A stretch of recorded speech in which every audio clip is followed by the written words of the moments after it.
that CESA's franchise included internet gaming, while PAGCOR's franchise did not include internet gaming because it is only for land-based gambling. So an executive order was necessary to transfer it to the jurisdiction of PAGCOR. But the licenses themselves, from CESA issuing the licenses in Cagayan before, to PAGCOR issuing the licenses. But it was only a transfer of jurisdiction.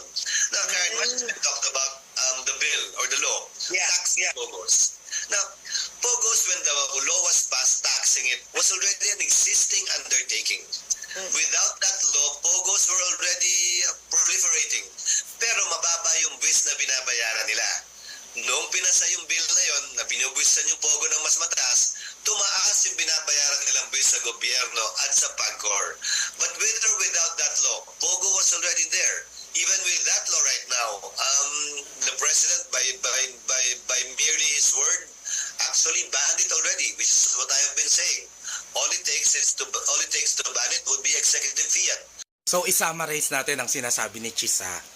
Ang POGO daw ay matagal nang nandyan bago pa man dumating si Duterte. Hindi lang matagal nandyan, dati na siyang nililisensyahan pero hindi sa PAGCOR, sa CESA.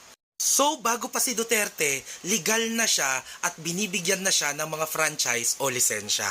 So hindi pala si Duterte ang nag-legalize ng POGO at hindi pala si Duterte ang nagpadami ng POGO sa Pilipinas.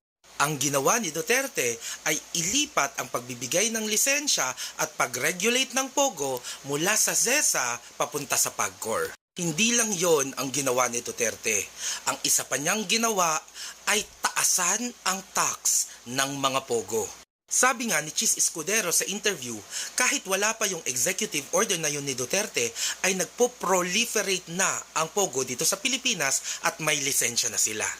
Akala ko ba si Duterte ang rason kung bakit dumami ang POGO dito sa Pilipinas?